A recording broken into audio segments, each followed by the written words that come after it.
Professional. Good morning, everyone, and welcome to another Grammar Clinic session. So this is actually Grammar Clinic number 12. So we've had 11 so far. So if you are just joining us now, then if you have a look at our YouTube channel, then you will find out all of the recordings from the previous sessions. And if you also don't know who I am Kieran. I am one of your English support tutors on the Manchester campus of Elizabeth School of London. So generally our grammar clinics look at different parts, different structures of grammar that can be used in your writing here. All right, so they were all designed to help you to improve your writing, to improve your assignments, and trying to get you the best possible scores.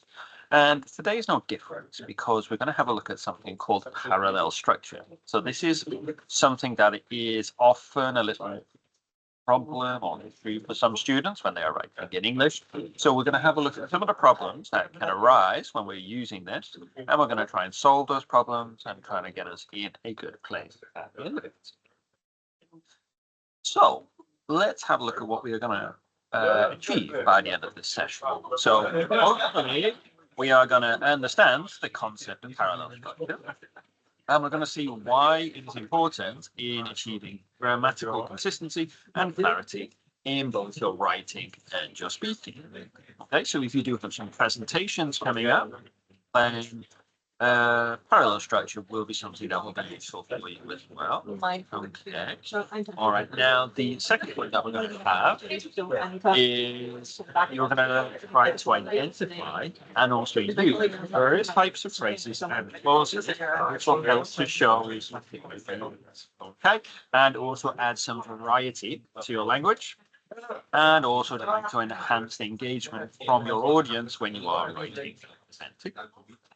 And thirdly, we are going to be applying the principles of simple English grammar to make sure that our usage is effective. And we're going to be using parallel structures, parallel phrases, and parallel clauses. Okay. So, first of all, then, let's actually define what we mean by parallel structure here, just so we can have a clear idea of what we're working with today. Okay.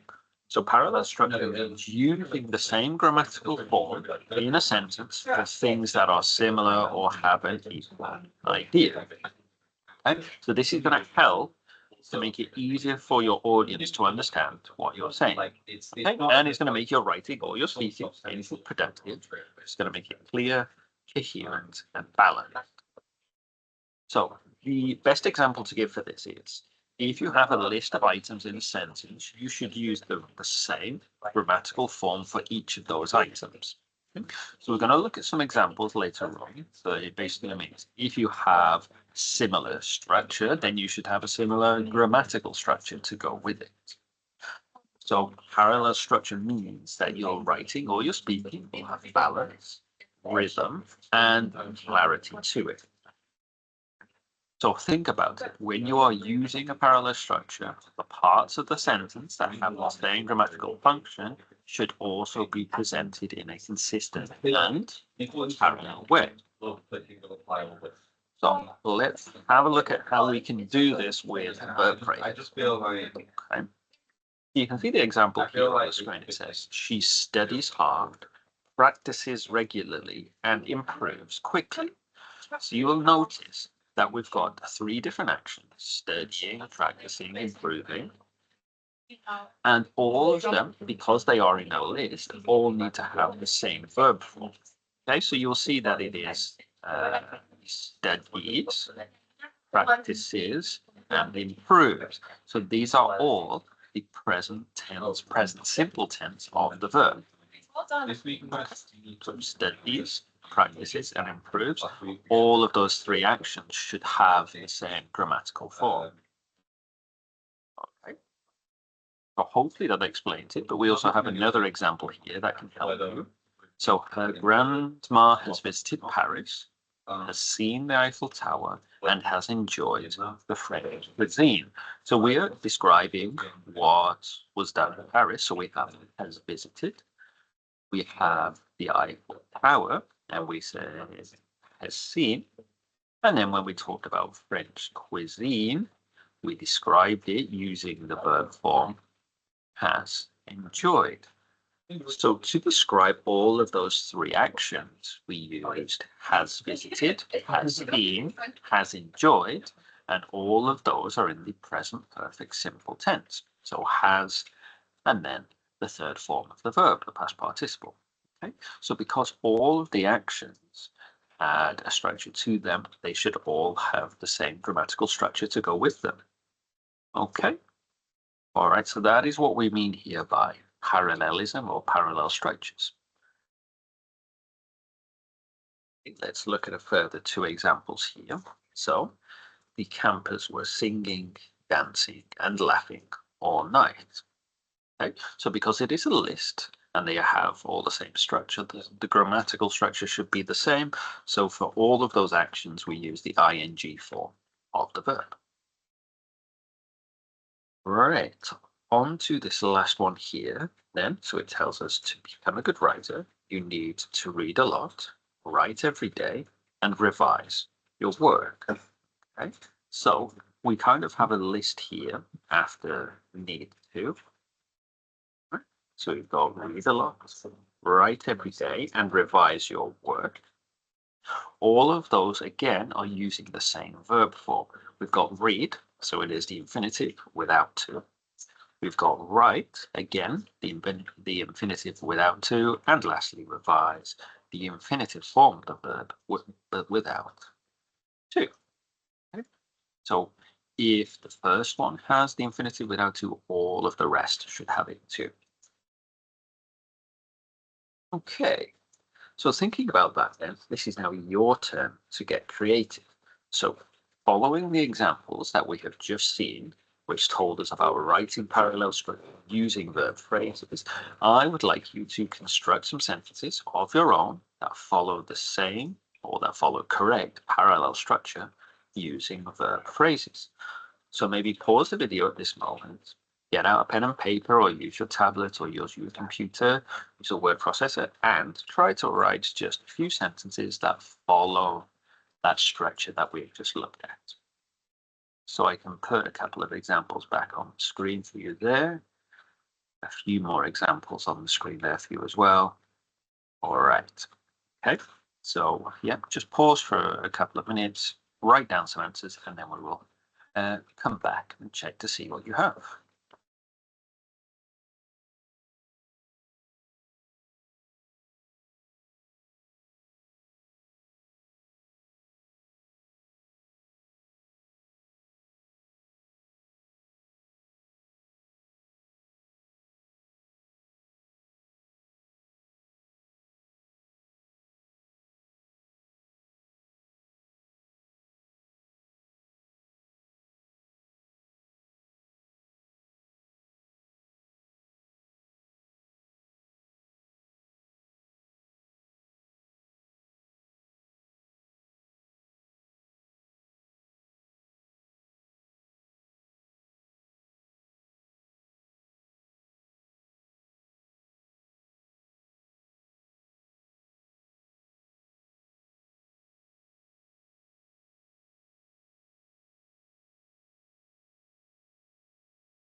All right. So hopefully you had some good answers there for me. All right. So let's move on to the next part. So the previous part was about having the same verb phrase. Now this one is about having the same or a parallel noun phrase. Okay. So the noun phrases is focusing on either the subject or the object of the sentence. Here, for these ones, it is going to be just the object. Okay. So if you look at this one, okay, so here you have he likes books, movies, and music. Okay, so we got a good example there. But in the second one, she is a teacher, a writer, and a mother. Okay, so in this situation, all of them are singular and all of them have the article "an" before them. Okay, so it would not be possible to say she is teacher, a writer, and a mother because you'd be thinking that has "an," that has "a," but that doesn't. It would appear strange and you would maybe confuse your audience by doing that. Okay. All right. So if you've done it for the first one, so you've got a and then a singular, then all of the rest would need to have a and then a singular as well. Okay. If we look at the third one, we've got they are my friends, my colleagues, and my mentors. So again, all of them have my followed by a plural, my plural, and my plural. If you maybe lost one of the my's, then it wouldn't make sense. They are my friends, colleagues, and my mentors. That would work. Also, if you started with a plural but then put no plural after the others, then it would seem strange as well, because it doesn't feel parallel. So they are my friends, my colleague, and my mentor. That wouldn't work. They all have to follow the same pattern of using the possessive pronoun, but also using the plural forms of the nouns. Okay. Now, if we move on to the final one on this slide, you can see here that it says he is the one who stole the money, who lied to the police, and who escaped from prison. So again, they all follow the same parallel structure. They have a relative pronoun, who, and then and they all then have a past form of the verb after the relative pronoun. So who stole, who lied, and who escaped. Okay. So they've all appeared in the list, so they should all have the same structure.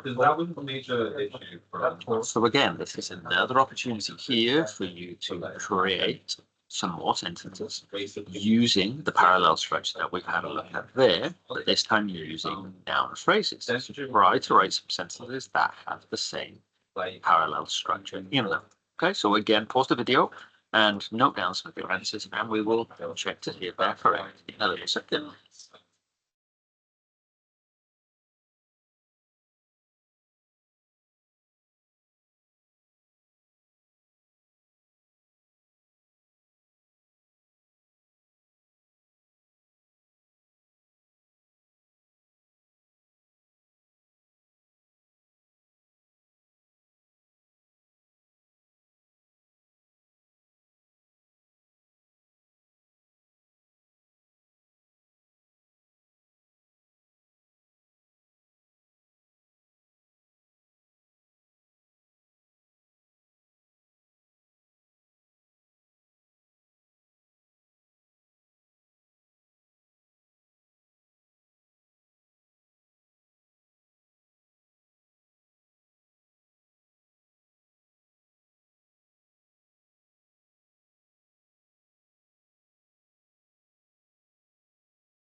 Okay, so I'm sure that you had some good answers there, everyone. So hopefully they were correct, and we can move on to the next part.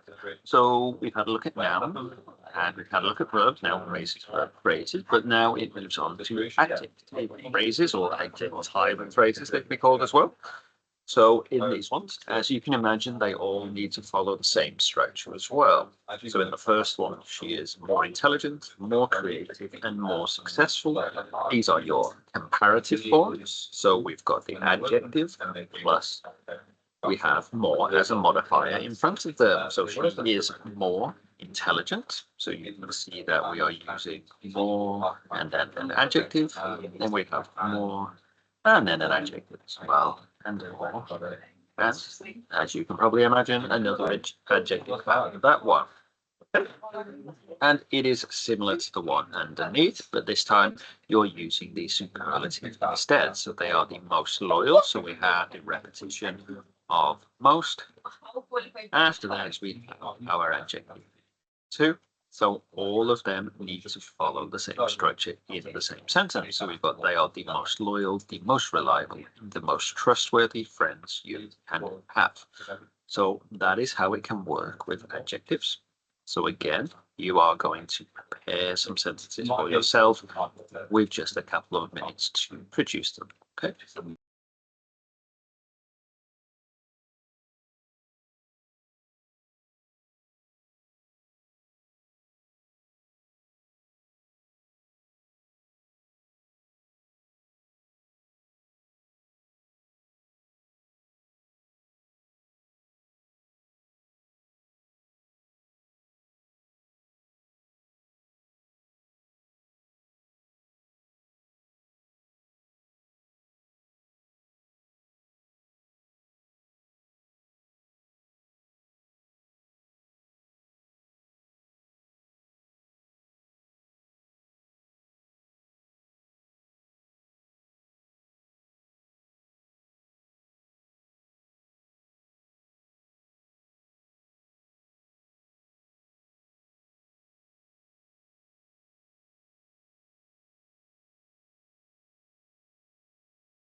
Okay, so now you've completed that. Hopefully you will have used the correct parallel structure when using adjective phrases.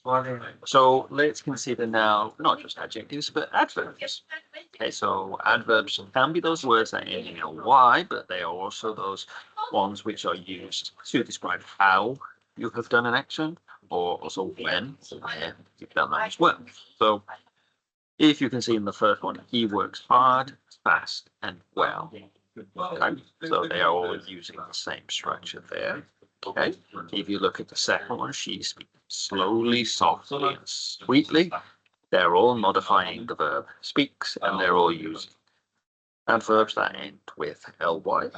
And then, if you look in the last one, they arrived before noon, after lunch, and before dinner. So they all follow the same structure of using an adverb of time. And to be fair, okay, and then they all have the specific time mentioned as well.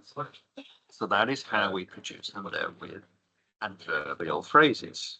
Okay, so there are a couple of different structures you can use there, but once you use one structure, you have to use it all the way through your sentence. And you have one more opportunity here to write some sentences using adverbial phrases, but they need to follow the same parallel structure.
Okay, so let's move on to our next one then. So we're going to see what can happen if you don't do parallel structures. So the biggest problem can be that your writing or speaking can seem confused, inconsistent, or awkward. So like we have said before, we really need to make sure that we are using similar or equal ideas and parallel structures for them if we are producing some sentences.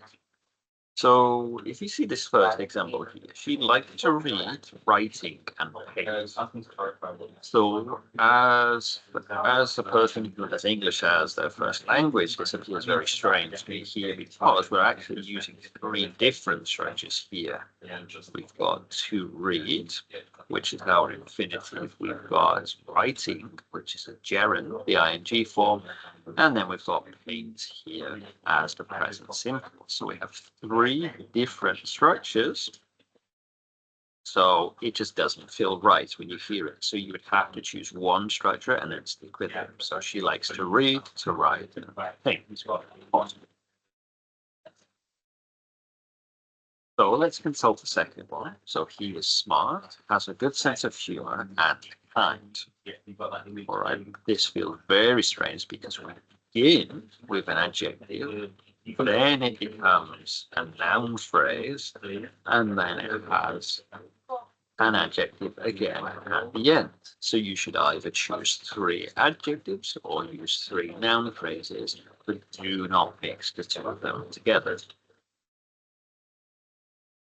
And then for the last one, to succeed in life, you need to work hard, honesty, and courageous. So again, this one feels very, very strange because we've got a verb phrase, you need to work hard. Then it changes to an abstract noun, honesty, and then it finishes with courageous, an adjective. So again, three different structures. So the sentence now appears confused and inconsistent. So the possible way you can do it in a parallel sense is you need to work hard, to be honest, and to be courageous by repeating to and then a verb afterwards. So we've learned a few different ways now of how we can do it in a parallel way. We've looked at how it can appear strange in a non-parallel way. So it's time to test your knowledge.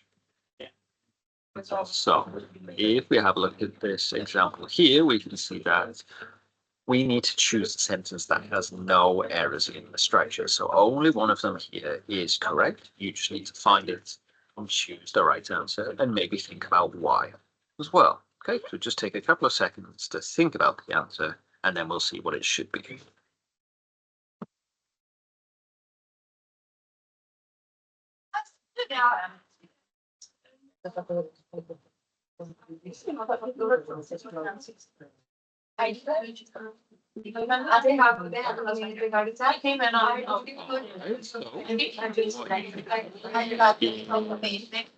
Final one. Eileen purchased new shoes for the party, a gold charm for her mother, and lunch for Maria, her best friends. Okay, so what you'll notice here is that we have the same structure throughout. Okay, so for the other one, we have some strange situation. Okay, so in the first one, we've got a noun, and then we've got the verb to read. Okay, so that doesn't follow the same structure. In B, we have a noun, we have ing form on the verb, and then another ing form. Okay. But for the last one, we have noun, noun, and then noun as well. So same again for the next example here, just try to find the one that has no errors in its structure.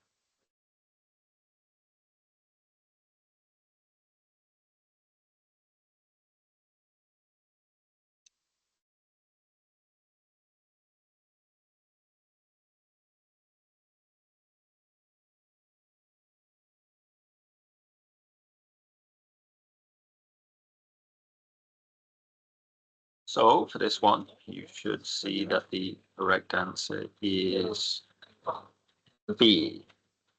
Okay, all right. So if we look at the first one, we've got the ing form, then the animal, and then a verb form here, verb phrase, right? And then we've got the ing back again. So it feels a little bit strange, that one, that they've mixed it. B is the correct one because it all follows the same form of ing animal, ing animal, ing animal. Okay.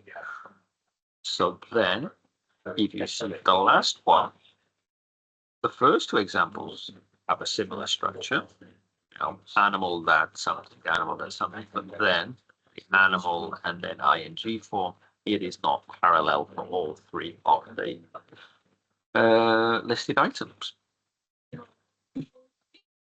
Okay, so same again then for this third example, just choose the one that has no errors in its structure.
All right, so the answer for this one is A. So I hope everybody else will this one too. Right. So what we can see here is that we've got the repetition of the verb in the ing form. Okay. If you look at the B form, we do have ing.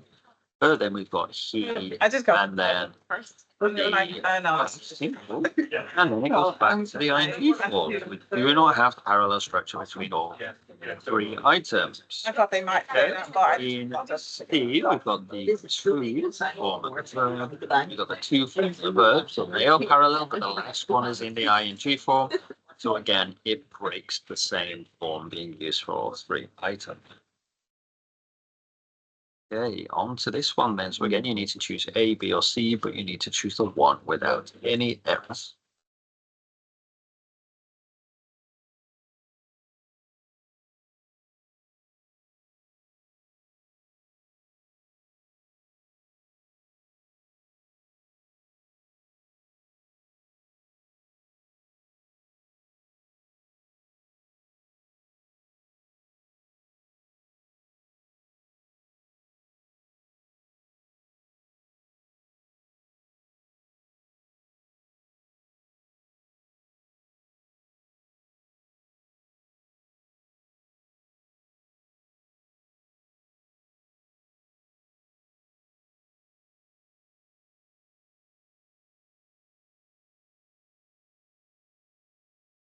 Okay, so your answer for this one should have been C. Okay, so we've got the repeating structure of the preposition followed by the noun, preposition followed by noun, and again one more time, preposition followed by a noun. Okay, for the other ones, let's see why they are wrong. So we do have this structure, preposition, noun, preposition noun, but then it falls apart on the last one because we have a pronoun, the past form of the verb, then the preposition, then the noun afterwards. So that one doesn't. If we look at B, we have the ing form, preposition, noun. Ing form again, preposition, and then our noun. But then it all falls apart on the last one as well because there is no ing form. Then we've got the preposition, and then one noun. So it would need to be viewing and searching on his desk and looking inside the refrigerator. So that is why C is the only correct answer there. So one more here. Just choose which one you think has the correct parallel structure in.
So your answer here should be A.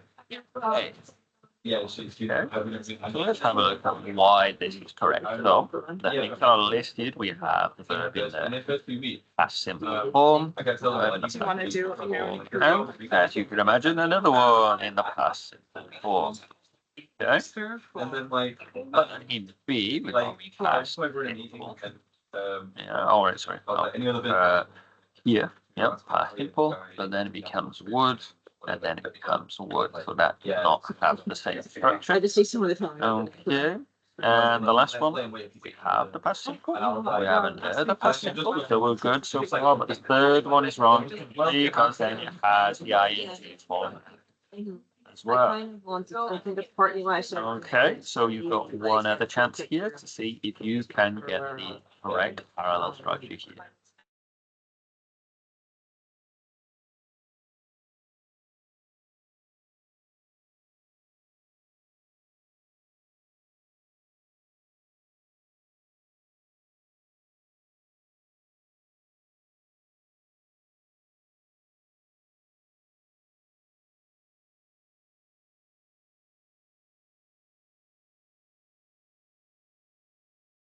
So, if you were correct, you should have got A as your answer.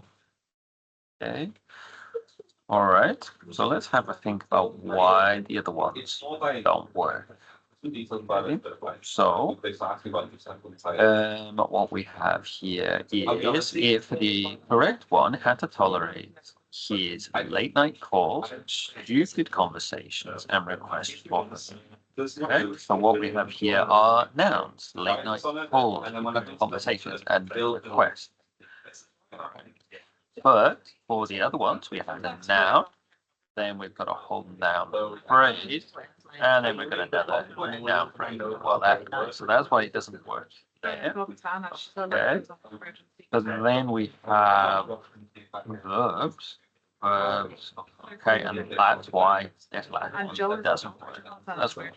I think he still is. So one more little test here. In the next thing that we've got here, you need to choose the correct word or phrase that should complete the sentence. It surely sounds like she's shouting. Okay, so have a look there. It means you pasta boiling in water and garlic bread baking in the oven welcome Francisco as he opened the door. So which one should be correct there? You know it.